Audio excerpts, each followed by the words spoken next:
এই যে দেখো মাথায় এটা কি দেওয়া আছে, এটা লোশন। লোশন। এর আগেও কারণ এর আগেও শ্যাম্পু করেছে হ্যাঁ আজকে। এটা অ্যান্টি ড্যান্ড্রফ শ্যাম্পু ছিল। হুম, আর ওর যে প্রবলেম হচ্ছিল, ওর প্রচুর শ্যাম্পু হয়ে গিয়েছিল, সারাক্ষণ মানে মাথায় স্ক্যাল্প ছিঁড়ে ফেলার মতো চুলকাতো। ও এরকম হয়, ছোট থেকে বড় সকলেরই হয়।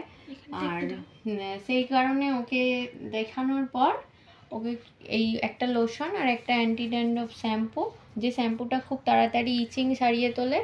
আর খুব বেশি দিনও ইউজ করেনি, 3বার শ্যাম্পুটা ইউজ করেছে, কিন্তু প্রথমবারেই ইউজ করেই কিন্তু খুব ভালো রেজাল্টও পেয়েছে। আর আমি মানে মাথা পুরো একদম ছিঁড়ে ফেলার মতো, এদিকে চুলও কাটবে না, আর এদিকে শ্যাম্পু যতই করছি, যতই এই যেগুলো মার্কেটে পাওয়া যায় আর কি, সেই shampoo anti dandruff shampoo use করছি, কিন্তু কোনোতেই কিছু কাজ হচ্ছিল না। তো একবার ডাক্তার দেখিয়ে করতে খুব ভালো রেজাল্টও পেয়েছে।